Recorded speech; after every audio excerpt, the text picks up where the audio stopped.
of this month of July. And as per our schedule that we are going Facebook Live, e-Heritage. This is a virtual conversation that we have been doing from a couple of months. And we are almost live.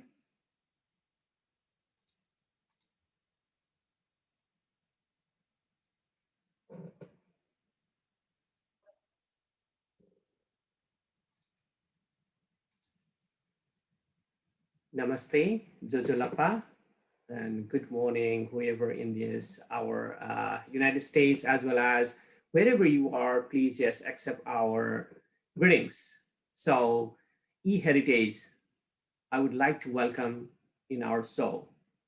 We have been producing this program every Saturday morning. When I say morning, this is USA morning time. So I'm in the central zone, it's a 9 o'clock. In Eastern, it is a 10 o'clock. And in Western, it is 7 in the morning. So accept our greetings. And on behalf of all NEWA Organization USA chapter, I would like to just welcome you all. Today we have distinguished presenters who are from Hong Kong, and they will be doing the presentations.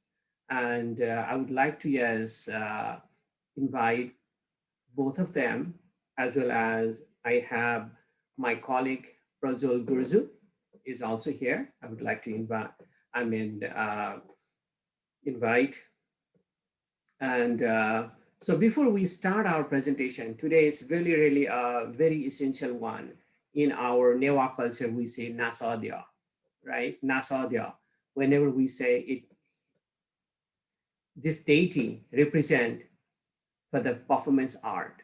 So how it has been practicing in different cultures and how it started, all this thing, we will be getting the presentation on it by Eliza Lau, and she will be helped by Tina Ho. So before we proceed, before we give them the floor, I would like to introduce them. So the first, I would like to introduce Dr. Eliza Lau.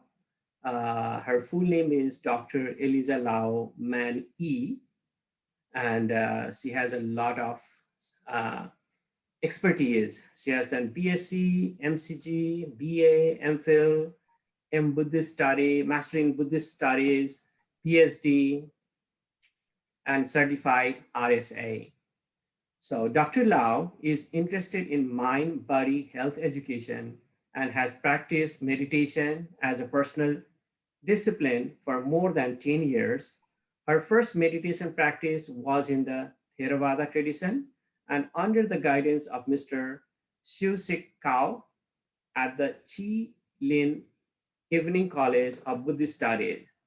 She also learned meditation from Venerable Sik Hin Hung and did a research on contemporary meditators while completing her Master of Buddhist Studies at the Center of Buddhist Studies, Hong Kong University. She has also studied MBSR taught by Dr. Helen Ma. Dr. Lau became a student of Yongey Mingyu Rinpoche in 2009. And since then, she is affiliated with Terga Meditation Center, Hong Kong, and is a meditation facilitator at Target Asia. Dr. Lau shares meditation techniques and experiences with different age groups and people from all walks of life, ranging from primary students to elderlies in the community. Since 2018, Eliza joined Dance Mandal Hong Kong and practiced Sarya Nritya under the guidance of Lian Hunt and Prajwal Ratna Bajracharya until now.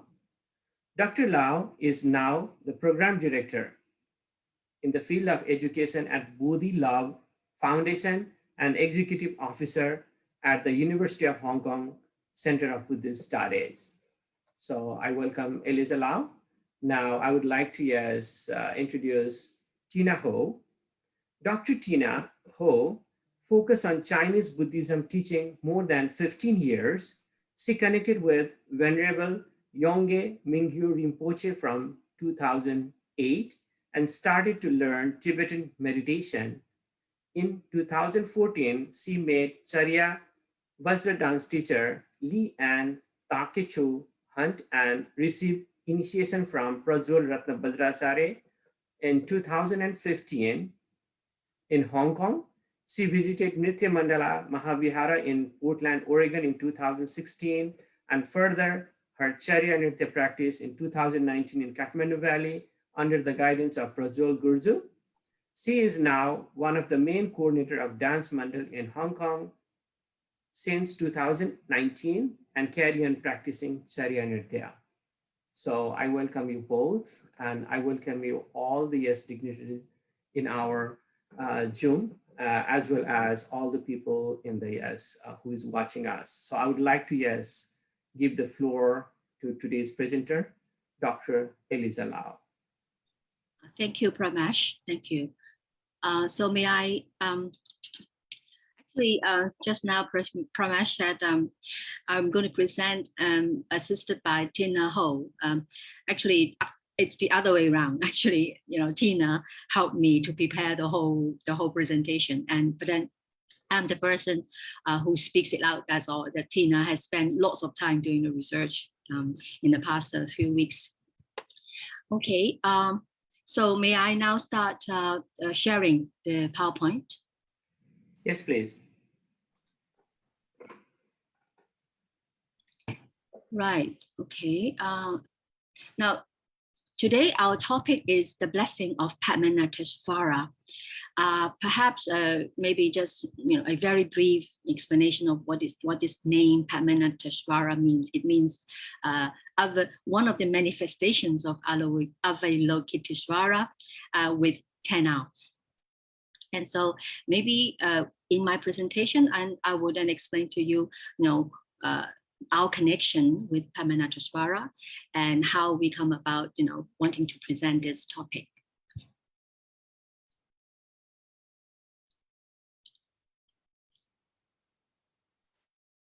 Okay, so my presentation will be three main parts.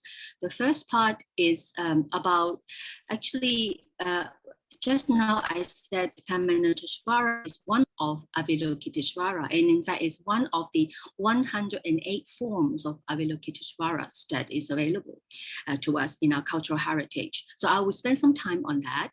And the second part of my presentation would be, in fact, Padmanateshvara is the idam of Charya. And so I will explain a little bit more how Charya is guided by this patron. And then thirdly, I will, because I'm from Hong Kong, I will also spend some time and share with you all a story how we, Dance Mandal Hong Kong, gets inspiration and blessing from Padmanateshvara. So that comprises the three parts of my presentation. So going back to the origin, perhaps, may I just bring you to a very important place in Nepal, Kathmandu Valley, and it's this temple, Jana Bahal. In Chinese, we call it the White Kwaning Temple, and it's one of the 18 prominent bahars of the Kathmandu Valley. I'm sure people from Nepal know much more than me. So in fact, why do I bring your attention to this temple? It's because of its outer walls. On its outer walls, we can see bronze reliefs of the 108 Lokeswaras or Avalokiteshvaras there. Now, these 108 is Avalokiteshvara definitely is very, very ancient and rich source of insight for many practitioners to come. So perhaps may I then start sharing how this source of insight gets its place to various locales. Now, one of the artists in Nepal with the name of Lok Shitraka, he spent 12 years in retreat to complete the painting of these 108 Avalokiteshvaras and only completed recently in 2020. And this is another of a picture of his work. Now, then apart from the artists and practitioners of Kathmandu itself. Then we also, in our research, we very interestingly discover actually something much closer to us, and that is Japan and Taiwan. Now let me start with Japan. Now there was a monk by the name of Hidenobu Takaroka, and he in the 70s he is a scholar, a monk, and very interested in ancient cultural heritage, in Buddhism. And he went to Nepal and in the 70s and met this practitioner, Amoghavajra, and studied with him and started his research on ancient Buddhist traditions and temple statues. And he spent 2 years of research, and he worked on 108 Kwaning woodcut iconology. And it also because of his dedication, and actually when he saw how the people in Nepal have totally faith and dedication and devotion in this 108 Avalokiteshvaras, and he was very, very impressed and touched. And so he vowed to bring this very rich culture from Nepal to Japan, and that's why he started his artwork of this woodcut print so that he can spread this culture, make more people know about this 108 Avalokiteshvaras.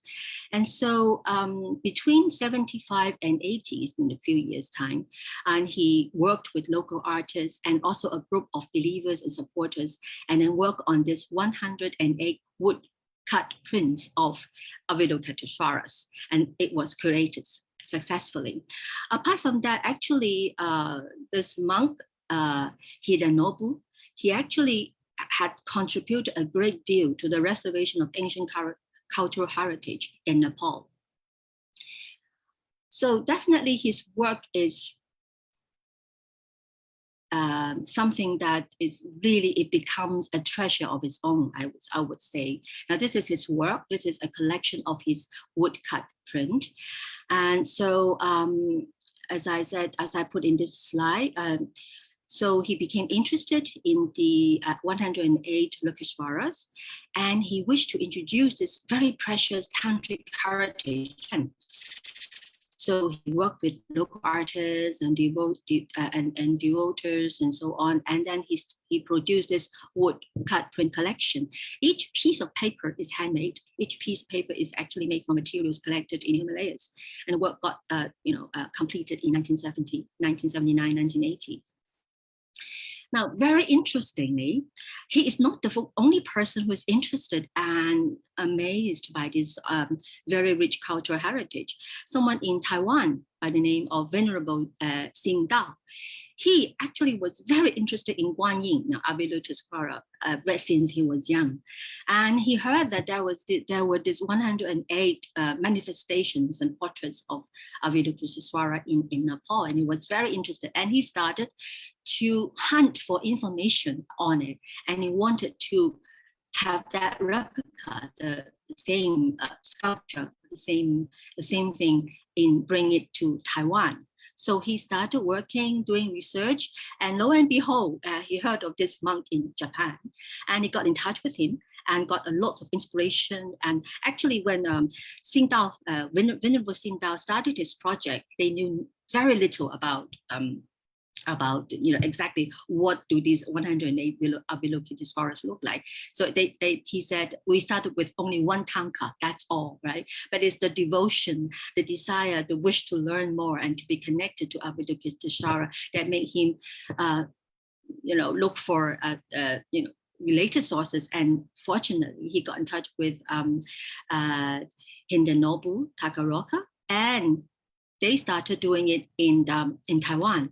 And you can see that here we have three pictures, and we can see the picture on the upper right is the Xingdao Fashi in Taiwan, and then we have a picture of Hidenobu, the Japanese monk. And then there's one artist, a sculptor by the name of Ning Jiancheng, and he actually worked with he was a great sculptor, and it was his very last project before he passed away in 2018. And so he spent 3.5 years completing the sculpture of, again, is a bronze relief of 108 with Avalokiteshvaras. And now it is being put up in the Ningzhou Mountain Shengshan Temple in Taiwan. So this is the mandala with the 108 amazingly made, created Avalokiteshvara statues in bronze. Okay, and then also we have, again, going back to Nepal again, we have another very, very famous artist, Thangka artist by the name of Gautam Ratna Vajracharya. He also had painted the 108 Avalokiteshvaras, and his work are now kept in various museums. Now, then going back to our theme tonight is Padmanateshvara. So among the 108, this one on our left is Padmanateshvara. And this one on my right, this is the painting by Vajracharya, Padmanateshvara again. And so here, now I will use this slide to enter into the second part of my presentation, and that is on Padmanateshvara herself or himself among the 108 Lokeswaras. In one of the classics texts, Padmanateshvara is considered to be the 92 of the 108 Lokeswaras. Now here is the sculpture of the statue of Padmanateshvara in this Swayambhu in Nepal, in Kathmandu. And again, he is other artists' portrait painting of Padmanateshvara with 10 arms. It can be man, can be women, both representations were available. The one on my left here is also painting by Gautam Vajracharya as well. And so Padmanateshvara is considered as the patron or the yidam of Charya Nutya, the Lord dancing on Padma, meaning 1,000 petal lotus. And so now this will bring us to the Charya Nutya tradition, which is a Nuwa Buddhist tradition of the Kathmandu Valley. And Charya Nutya meaning dance as a spiritual discipline. And now it's not just in Nepal, it's all over the world. Even coming to Hong Kong, we are practicing Charya Nutya. Now, perhaps I would like to spend some time on our yidam, describing him or her to all of you. The Lord dancing on Padma, Padmanateshvara's initial gesture is to indicate the wisdom of the heart. With the second one, he touches the heaven, and the third, the earth. All the other symbols he holds in his hands refer to the Buddha Dharma and about one making decision to follow this path. The blue lotus refers to the gentle, infinite wisdom of the sky while using your muscles for action. For on your journey, the possibilities of gaining wisdom are infinite. The initiation into Padmanateshvara is to incarnate this wisdom by dancing, and by dancing, share it with all. So we would consider Padmanateshvara as the source of artistic inspiration of joy, compassion, and equanimity. He opens up the path for the practitioners to attainment and success, leading to wisdom. Now she or he has 10 arms. Okay, let me just spend a little bit time on the 10 arms and what they represent, what they symbolize. On the deity's right, the hand placed before his chest and heart is held the Jnana Mudra, the mudra of wisdom. The topmost hand points to heaven, the symbol of diamond emptiness. His lower hand holds a lotus Padma, symbol of purity and enlightenment. The next hand holds an arrow aimed at any psychic target the dancer God envisions. And the fifth hand on the right, the hand above it holds the circular prayer mala, suggesting continuous prayer. On the deity's left, his top left hand holds an axe to combat and conquer all iniquities and psychological hazards as they may appear. And the next lower hand holds the bow, waiting to be joined by the arrow. The ceremonial bell in the next lower hand announces the advent of divine fulfillment. the last but one left hand holds the Kadvangar, the staff representing spiritual ram. And the 10th, the hand held before the raised right foot is shown in the mudra of pointing to, touching the earth. So the ways to connect to Padmanateshvara are as follows. Through body, so there is the Charya dance of Padmanateshvara, and Minche dance is meditation itself. We meditate on all the enlightened qualities of this deity. Speech, we have the Gita, the song, the Padmanateshvara song, and recitation of mantra. And mind, we practice sadhana and visualization, and then through, of course, rituals like empowerment. So Charya practice is to awaken Buddhahood, to manifest transformation. So the dancing god is an intimate personal guide of all the Charya students. And let me use the beginning 2 lines of the Padmanateshvara Gita, the song, to share with you.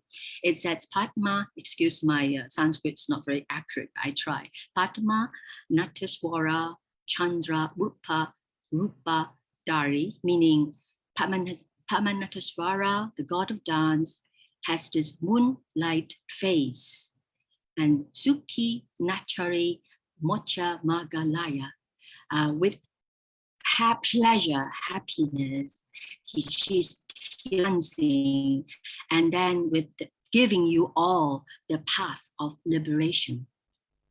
So here is the 3rd part of my presentation about how we connect to Padmanateshvara in Hong Kong in 2020, a very problematic year all over the world, in fact.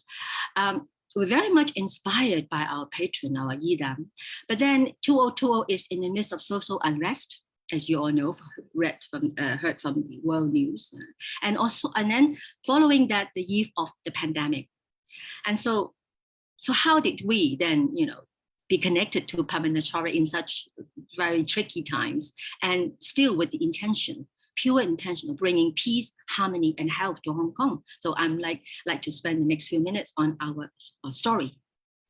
Now, our plan was in 2019, at the end of 2019, I visited Portland, the Vihara, my teacher's Vihara in Portland in June. And I came back to Hong Kong. Tina and I said that we must bring our teacher to Hong Kong. So we decided 2019 we will have a teaching tour of our teacher coming to Hong Kong. And also we have a retreat, open talks, workshops, and a dance gala night and so on. So we designed a poster already. And then we, started preparing, posters, inviting students, and people paid deposits and so on. However, suddenly, approaching 2020, February, the pandemic is here. And there's so much fear, obstacles that like one after another, like, okay, these are our obstacles. Okay, the pandemic is there on our doorstep. Our teacher couldn't come, obviously, because air travel has been very, very problematic. And the venue that we plan to have our gala performance actually became a quarantine center. So we have to cancel that, right? Because our teacher wouldn't come. So we plan to have him to take up major dance offerings, but then we have to change our program. There's no teacher, only us. But then there's one thing very special, and that is we have decided to put our performance on the Avalokiteshvara Day in March in Hong Kong, because it's a very auspicious day, and that's what we want to do for Hong Kong. So we can't miss this auspicious day, so we want to do it. So we discussed with our teacher and said, shall we go ahead, and still we want to have that dance offering. And the teacher very compassionately said, yes, go ahead, we'll support you. So we go ahead. But then we have to form our production team. We have very limited budget, so it's all through friends, makeup artist, stage manager. And very interestingly, if for those who know about the Charya Nutya practice, we have the crown, the ornaments, and the full set of costumes and so on. And actually it was, at least for myself and Tina, it was the first time we have the full gear.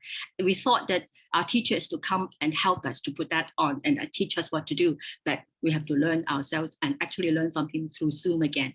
And another thing that worried us so much is although we try our best to put up that performance, but will people come? Because of the pandemic. And so we have to take care of our dancers and the audience. So big questions, are we going to go ahead? Apart from that, we have more challenges. Because of the pandemic, all the problems, our spirit within our group started to kind of like went up and down. And because some of our dancers are actually quite new, and they were so worried that, oh, they won't appear nice on stage and blah, blah, blah. And they forgot that actually it's not really just a dance, it is a spiritual practice. So we have to go through a lot of like sharing and also remind ourselves about our commitment, our conviction, and so on, before we just still hold our hands and say, all right, let's go ahead with it. And then one last thing, and the last point that I put there is the whole idea of embracing differences. Maybe we can share it with you a little bit later in our discussion. And that is, it's something that Tina and I went through when we took the whole group and we do the rehearsals on the few dancers. And we reckon that actually the important thing is that as long as people are willing and happy and put their whole effort to it, we should accept whatever body form that appears in front of our eyes. So we will perhaps because of time, I will speak a little bit more on that. So with all the challenges, obstacles, and so on, it is to happen. So on the 12th of March 2020, it happened. We have a Avalokiteshvara night. And on that night, we dance Padmanateshvara, and we dance a few other dances like Wintara, Vaitara, Avalokiteshvara, Refuge, and the 16 offering goddesses. Very interestingly, because our original venue had changed into a quarantine center, so we have to change the venue. And lo and behold, we found a place which is a church venue, a Christian church. The pastor there was so open-minded. He said, no problem, we respect all religions, come. I'm not afraid of the pandemic, as long as you keep yourself or your audience masked, that's fine, So we had it there, and it's a very, very nice venue. The second challenge we have is stage design. The stage design. One of us, Sheldon, one of our sisters, thought that, oh, I must have a floral sort of mandala for that stage. And our stage manager said, hang on a minute, you were dancing. And so many of you, do you think the flowers would stay on the floor? And we had a big argument and so on. But Sheldon, our sister, insists, yes, it will stay. And lo and behold, not even one petal moved in the whole performance of 1.5 hours. But this is our, and of course, when we did the mandala, we all meditate, and we did it with our full devotion and so on. And so to cut the long story short, the blessing is right here. And it was a very successful evening. We danced all the dance that we wanted to do with the last one, as the Padmanateshvara. We all participated in it. Yeah, this is the 1, 2, 3, 4, 5, 6, 8 of us in Dance Mantle Hong Kong at that time. Now we have a few more newcomers. Now this is Padmanateshvara, all in white. This is another shot of Padmanateshvara dancing on lotus. And lo and behold, our audience was so touched by it that social distancing became like out of the window. They came and joined us in the mandala and took a final picture after the performance. We were so touched, and we lit our lamps, lotus lamps, and we wished Hong Kong peace and health. Very touching moment, I must say. And then following that, in October, we then become more like more active, and then we joined the International Charyanute Conference in October through Zoom. And so this is our the Zoom venue where we booked the venue, and we have these other people are also they're not yet dancers, they might become, and they are our stage helpers. They are very, very creative, and they help us to make this possible. And so last definitely is this not the end, but perhaps the beginning of our journey. I would like to use this phrase to conclude, and that is letting go but not giving up. You know, sometimes in life we come across so many obstacles, difficulties, and things not up to our expectation, and so on and so forth. Sometimes, you know, one just cannot insist. You know, you just have to let go when, you know, when the conditions, you know, are not right, are not there. However, letting go and be relaxed does not mean giving up. We just can, as one of my teachers would say, we just take another road. Our aim, our goal is still there. We just take another road, or maybe take a rest, take it more slowly, but still we don't forget, you know, where we are heading. So finally, I'd like to conclude with the chorus of the Padmanateshvara song in here. And again, it's in Sanskrit. It's Karuna, Mudita, Maitri, Sama, Dristi, Laya. It means with compassion, with joy and bliss, the bliss of seeing, of delighting in other people's well-being, and with loving kindness, whatever, and it's all the same, all sentient beings, whatever my eyes sees, I will give. And with this wonderful guidance and love and blessing of Padmanateshvara, I'm sure our group will continue to practice and walk on the path, despite all the other obstacles that might come along. We will just ride on it and then do whatever we can. Thank you.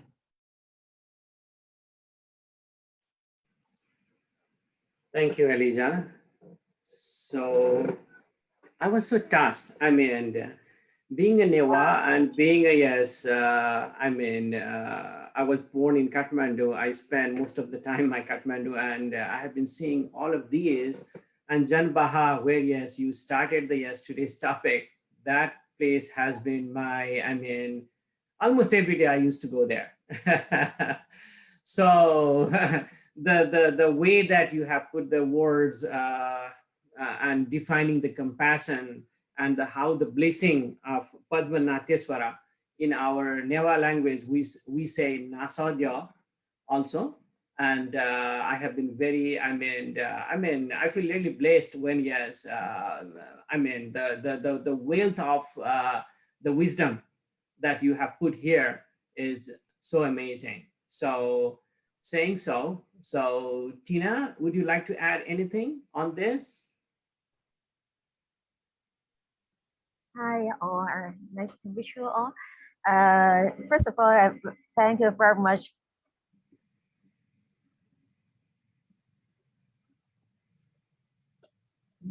Yeah, yes, go ahead, Tina. Yeah. You can, right? Okay, yeah, thanks a lot, Eliza, give it so touching, and this presentation, wonderful. And for me, anything to add, and maybe I add a little bit, maybe I would like Eliza to translate for us. That's a poster. And go back to that page. That is a short script in the poster. That is what we feel about Padmanateshvara. We introduced her or him to Hong Kong. You want me to go back to the PowerPoint, Tina? Yes, the page, Okay. page that is I think 27 is right. Hang on a minute. I've closed the chat. Let me share it. I read in Chinese and then you translate it in English. You mean the post? The poster, yeah. Okay. Page 27, I think. This one. No. Here? This one. Yeah. Now on live Facebook Live, there's also many Hong Kong people here, Chinese people. Maybe I can read in Cantonese and please Eliza to translate it. 來自南亞佛國古老的尼泊爾谷地，神聖的佛教傳承，靜心與舞動的融和，相遇在一個殊勝的晚上。異域神聖的鼓韻下，這一夜是靜與動的相融，無限慈悲的聖者浮現靈明的脈動，唱着、舞着，帶來淨化與祝福。Yes. Just to translate it very briefly, it's an ancient cultural heritage from Southeast Asia, from the ancient place of Nepal in the Kathmandu Valley. We have this sacred Buddhist tradition that combines peace and movement together, and they meet in peace of heart and dancing together, and they meet on this very, very special night tonight. And with this blessing of this ancient tradition, and also with the movement and the dance, the movement, dance, and meditation together, limitless and boundless wisdom and love from the Blessed One, from the deity, appears everywhere among us. So let us sing, let us dance, let all these bring about purification and blessing to Hong Kong. Okay, Tina, shall I stop sharing? Yes, thank you, Eliza. Yes, actually, because I went to Kathmandu for 2 times. In 2007, I stayed there more than 2 weeks. So I also very happy to be there and invite all of you to go to Kathmandu. We have always say that in Hong Kong that banks that is more than many banks, Hong Kong Bank, Shanghai Bank in Hong Kong, more than those supermarkets. But in Kathmandu Valley, I feel those stupas and temples, Bihara, etc., more than supermarkets. That's just like the kingdom of Buddha. Yes, that's very impressive for me. And if anyone want to have some dialogue, or I carry on? I want to add a little bit about the presentations. So, you know, the Takawaka is the one who brought to the who was very impressed. So Takawaka, I used to know him from my 5 years old when I was 5 years. So just to let you know. And then also he's the one like all the texts will be translated. He was the one, so he started he brought so many different peoples in Nepal to translate all the texts, whatever text is being translated into the Sanskrit to the newer language in the present day, because it goes to the Takawaka. And not only that, like a Takawakas, also the whole professor, like the high levels of intellectual professor, also introduced to the Newa Buddhisms. And now, if you see that it's all the texts, like Nispono Yogabali, Sadhana Malas, any like the secret texts, we have nobody done that research in Nepal, which is we Newar people have a hidden in a treasure. Because of the Takawaka, he is the one that he bring it to the Tachikawa and introduce. And also he is also the, I don't know, my brother's also involved with a lot of his, art and paint, and he also draw in 108 Avalokiteshvara as well. That's in the Osaka museums. So if you get a chance to go to Osaka Museum, they have every paintings and art of Nepal, which is done with, according to traditions or according to texts. Nobody draw the paintings because it's on the text. So the professor from the Osaka museums, they came to Nepal and collected everything and draw every single paintings based on the writtens. That's also done. That is in the Osaka Museum. So, and also Takawaka is also the one who is my brother's give a top level by scholarship to go to India to studies. So he studies with my brother studies with the Sanskrit and getting Acharya because of him. So I just want to say, I just really appreciate it. And then every year's last past few years, I've been going to the Takaoka, his monastery in Japan for almost 5 years in a continuous to visit him. So he's still there. He's still in the same face when I was seeing in a childhood. So he have a Nagoya. He have a big center in Nagoya. It's called Tokurenji Bihara, and every year they have a big, amazing, elaborate Buddhist birthday celebration that's still happening, and they have more Nepalese introduced to the Nepalese in Japan. Or he is the one who introduced to the Newa Buddhisms to the many part of the world. So I just want to say that is Takaoka. I know him from the childhood. He speaking Nepali. He speak Newar language. He also speak Hindi as well. So yeah, that's I have to say to add for the Takaoka thing. So Thank you so much, Professor Zurai, to adding up on the presentation. So we would like to open the QA session.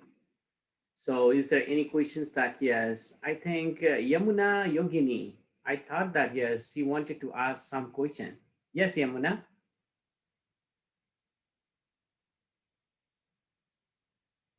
I did not want to ask, but I was just trying to express my appreciation. This was so touching, the way you presented this and the whole process that has been happening over more than 1 year now, when everything had to go online and Zoom. And because of this, I had the great fortune to reconnect with Pradwal, whom I met 20 years ago back in Kathmandu to learn dance. And so because you kept going in Hong Kong, I had a chance to join you in the middle of the night, and I was so happy to be part of the presentation in October, and I'm just happy that you're sharing the whole story that happened behind the scenes. So it was really great, really touching. And it's very rare to hear anything about Padmanateshvara, who is so important as the basis of this tradition.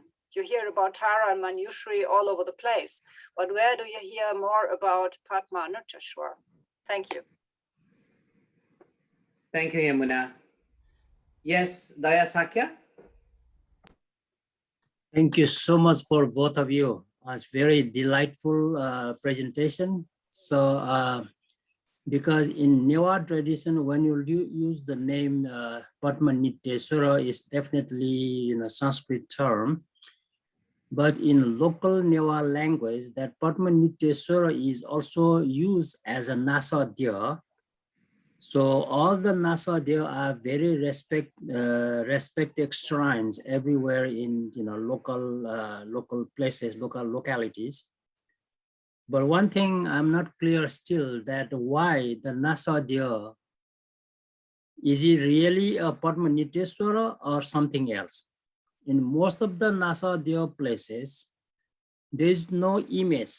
There is only a hole. And that hole is considered as a source of music, source of dance, source of charya, and source of any kind of human feature that we can learn from that, it's the Nateshwara, like Nasa deer.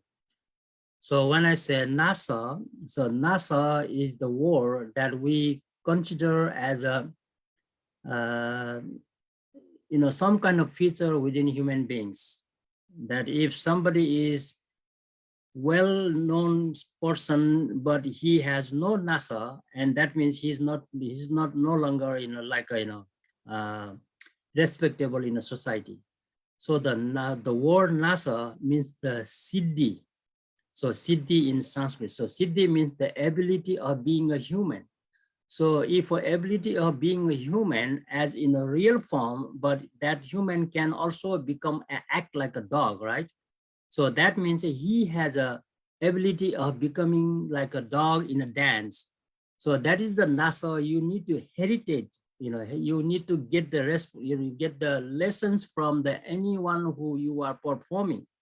So for example, like there is a Barahi, there is a Kumari, there is the Bhairava, there is so many different kind, and also Ganesha. So these are the deities form, but the siddhi you get from the Nasa deer. So if you are not able to get the siddhi from Nasa deer, then you will not be able to perform the dance. So those kind of Newar people believe that.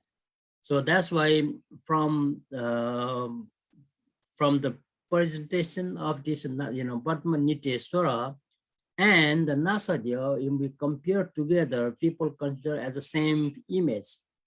But in the Newa tradition, that Padmanateshvara is considered as a Nasadya, it has no image. So kind of wondering why it is emptiness over there. So every single Nasadya needs to be worshipped before they perform the dance, before they restart the dancing, dance. For example, there's a dance for the 12 years, there's a dance for every year. So without worshipping Nasadya, any kind of a musical activity is not performed. So first of all, they have to do that. And there's also, we are talking about the Padmanateshvara as a Buddhist realm, but from the other people, other side, the Hindu people, and they must also have to follow the Natindeshvara, not just Nasadya. So from these two, side of the understanding of the Nasadya, I mean, it's really complicated to understand the Nasadya by itself. I don't know whether anybody has studied just about the Nasadya or just about the Padmanateshvara. So then we will make it some kind of a clear on that. So only in Nepal, this Nasadya is so much famous, so famous everywhere in localities. But same way, if you talk about the Nitya Nataraja, so Nataraja is a male god. It's like a Shiva, it's a dancing Shiva. So the same dancing Shiva is considered as a Nasadya in Newa tradition.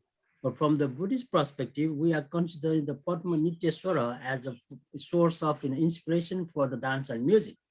So it's really complicated kind of a subject matter we are dealing with right now. So that's why.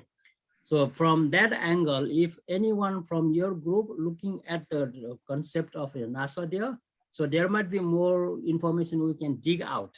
So maybe just looking at from the Buddhist perspective, so maybe also looking at from the not Buddhist perspective, people still worship that. So this is my one comment. And then thank you for that. The other thing is when the very first picture I saw the Janamadya, right? Janbadya, Janada. So in a local language, it has become the name, either it is a Janabadya and also Janamadya. So Jana is the people, the public, and the Ma is a female and the Ba is a male. So whether this is a Lokeswara inside the Janabadya, where it's a male or female, this is how both are used, Janabadya and Janamadya.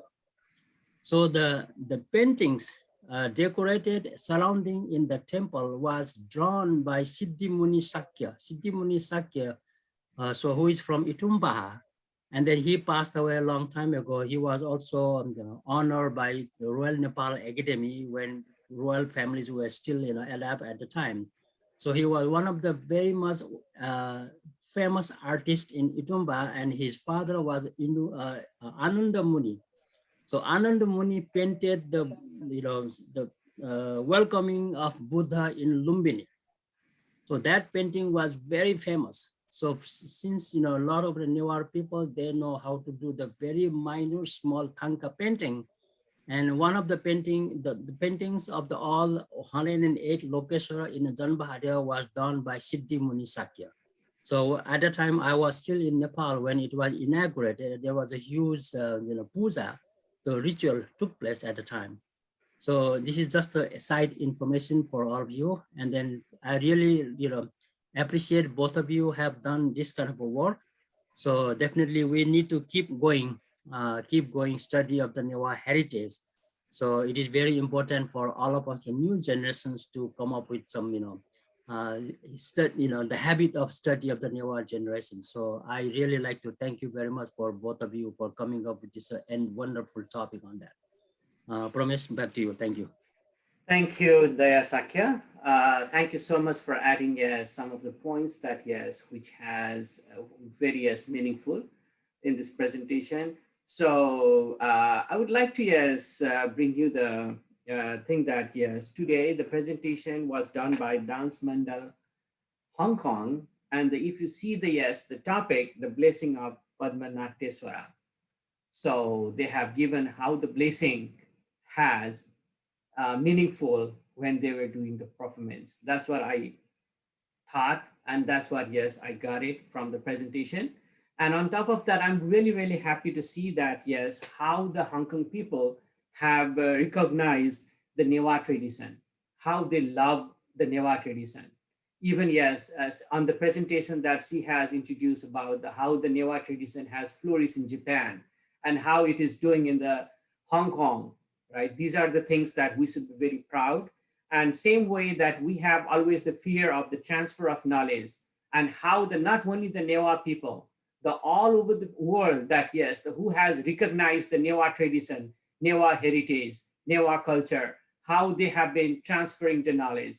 So I really applaud all of the yes, those kind-hearted people who has acknowledged the Newa tradition and who has been practicing throughout the world. And again, yes, if we have any more questions, right, or any more comments that I would like to welcome. And on the note of Dayasakya, would you like to add anything, Eliza? Do you have anything to add on the Dayasakya's note? Definitely, it's another research topic, Daya. And we are actually very honored. Honestly, I mean, I mean, 5 years ago, I wouldn't imagine myself interested in, this ancient cultural heritage and actually myself practicing it. So this actually is telling us, I mean, when I research on the work of Takeoka and also the inspiration it had on the Japanese temple and the sculptor Lin Jiancheng, how he brought Avalokiteshvara in his work and actually his last breath was on finishing of the sculpture, the 108. It was just like I watched those videos. They were so amazing, and how actually cultures affect each other, and we bring us together. So the boundaries between countries and so on is arbitrary. That's the inspiration that I got from this, although very short time research, but I'm very grateful to have the chance to look into it. So Daya definitely is another research area we would love to work on.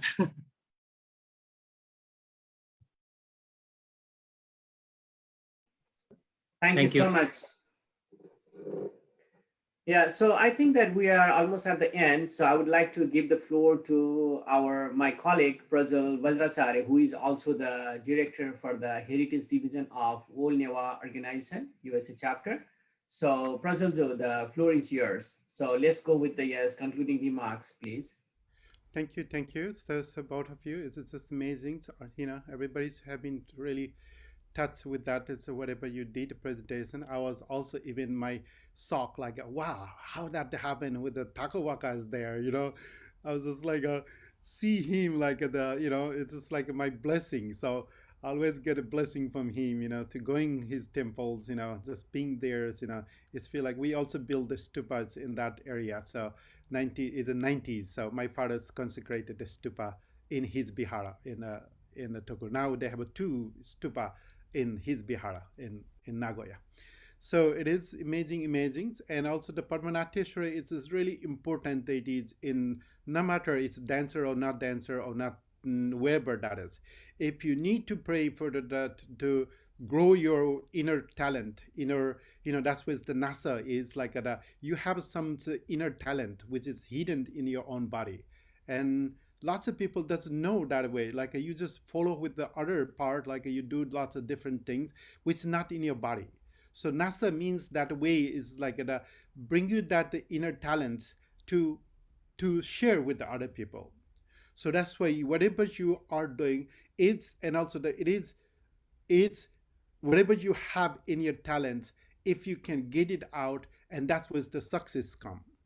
So on the other part of it became as a lure of dance and music and art, because dance, music, and art, it just give you so much pleasure, so much joy, so much happy, so much liberating.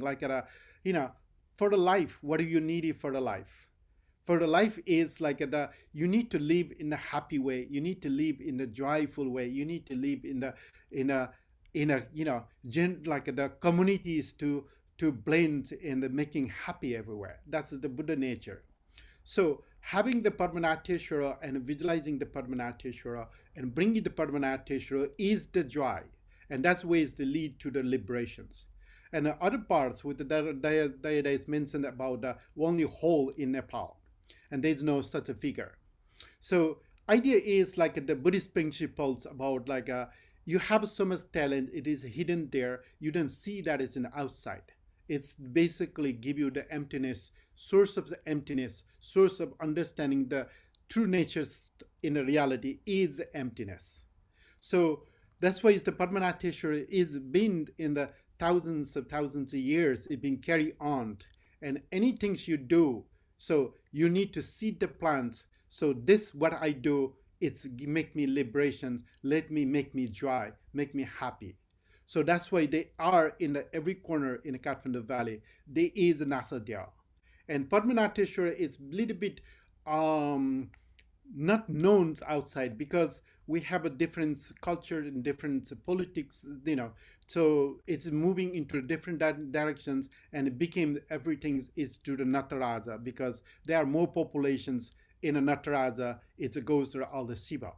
So and the newer people, like the Buddhist people especially, like they just do own practice to happiness for own. That's why the newer heritage has been preserving for thousands of years.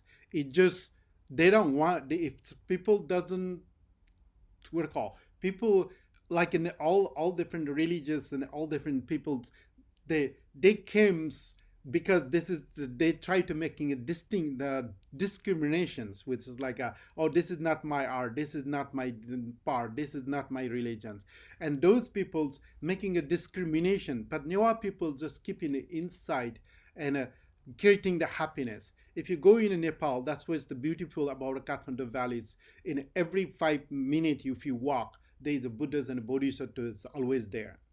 So where this Buddhas and Bodhisattva with the art, this is also statues and paintings and sculptures and all. These are the art. Art is coming from the sources of art is the Nateshvara. It's the Lord of dance, Lord of music, Lord of, those are the art because wherever they create it, whoever they make it that way, they are so happy with this. So happiness to live, happiness to maintain, happiness the way of living a life, it is the Padmanateshvara is. That's why they're holding the 10 arms. That's also the other part with the 10 arms, like there's no beyond than 10. If if you have a 10, you have a whole infinite is there. Whole universe is there. And they hold with the different tools. That's also the other part. What do you need it for the life? Life needed for the like a lotus, life needed for the mala. Those are the tools like how you can the understanding this nature, how you can understanding with the transformations that nature within ourselves to becomes as the part of the nature. So there are the little tools. It's a give you that way you can live in a happy way and you can be liberations in this present lifetime. So that is, and also that if you go to the Hebrew tantras, other tantra, without dance and the music, forget you done liberation stage.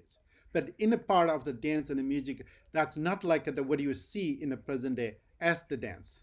So dance means like basically it's a meditations and conscious mind to work. And singing is like a mantras. Singing is like how you speak the language. It's effect to the other people. Because if it's good way of speaking, that means it is the tool to other people's brains and minds, how they take in. If you speak with a harsh word, it is bad. It is taken in a different way. So every mantra, every word, it is become as a mantras in the practice of the Dharma. So that's why they have a rules and the regulations, make it this process to get the liberations. So you need to speak in a proper way, a proper language. That's they also say the siddhi. Siddhi is that way, is the skillful way of speaking. That is, it's every person's want to hear in a different way. So you need to have a siddhi to speak in the particular person, particular way. Then it will be meaningful. Otherwise, like okay, I'm speaking, talking to somebody who doesn't care. Like I'm talking to Buddhism for the other people, like who doesn't care.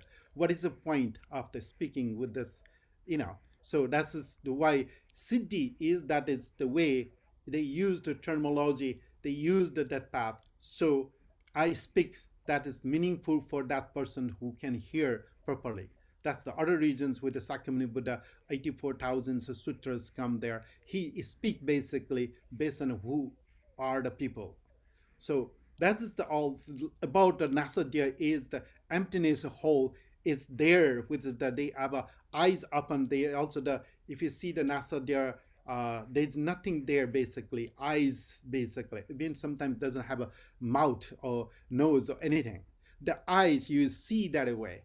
And also the reality in the natures and the reality. If you look into the natures and reality, there's a you need to have a satisfy for your life and for your minds and for your body. You need to satisfy for your eyes. If you have a pleasure with your eyes, anything you see, anything you experience with the eyes, that is the first satisfactions. It's happenings. Then it's take into the body and making transformations the happening. So that's why it's in the nasadya always with the two eyes there most of the time. So that's why when you go to see, emptiness is there. What you need it, like if you close the eyes, if you open the eyes, if you whatever is needed, it does with the eyes. And eyes is like the key point to awakenings in an inner part of the body. That's why it's Padmanateshvara is the key point for the, I think, if people who want to know, or if people can follow with the Padmanateshvara, that is we can live in a happy life in the until we die. So that's so thank you for choosing that part with the Padmanateshvara. It's not easy topics and it's not that much sources.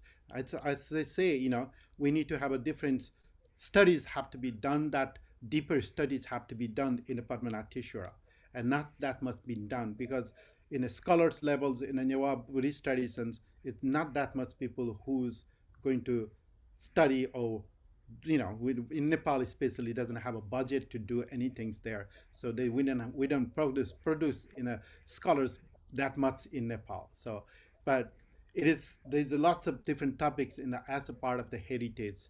Is so many different topics in a Nepal, which is need to bring that into the life, and so people can connect it and people can respect and honor, and that's why we move forward and making the liberations. So I should thank you for the promise to host this, and also thank you for the Tina and Eliza. So get to know you, long times. It's been for a while right now. Not only 2000, we have I used to come in Hong Kong when the Lians was living there.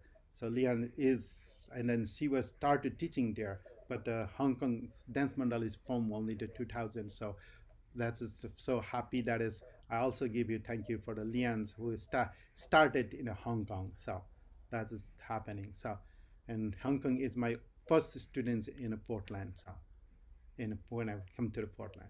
So thank you for joining. It is wonderful. So, and we will keep continues with this, next topics. I don't know who will be joining in next topic for the giving of presentations. And yeah, that will be great, and we'll move forward. And Tuesday is my presentation. Please join. This is the high level of scholars presentations, so I have to do it. It's also the one of that, also the part of the heritage kind of, which is about a stupa in the Kathmandu Valley. They have a 3,000 stupa.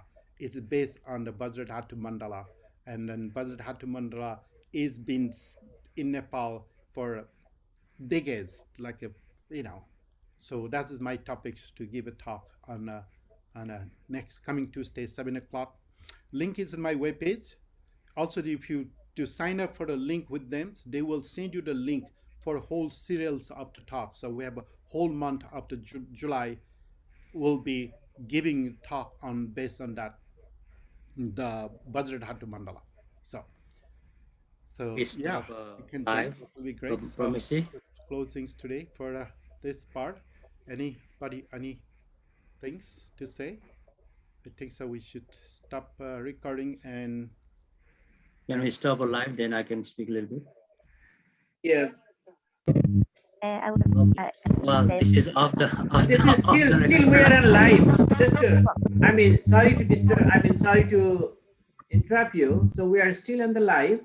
So thank you so much, Prajwal Gurju, that yes, you have given really insight of Nasadya, that I was really spellbound when you were saying about the compassion, poise, perfection, as well as our age-old tradition, the practice of what I understood about Nasadya is that it's the art that we practice so that we merge with emptiness.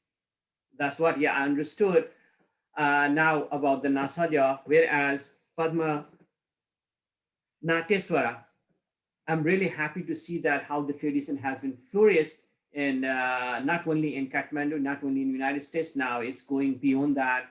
And on behalf of all new organized USA chapter, I really thank all the kind-hearted people who has been doing this job. And for the next month, we will be again coming up with some other scholar and some other beautiful topics. So till then, I would say bye, and please keep in touch through the Facebook would be the good source to know that what would be the topic. And as always, please send us your questions so that we can accommodate you during the presentation. So signing off today.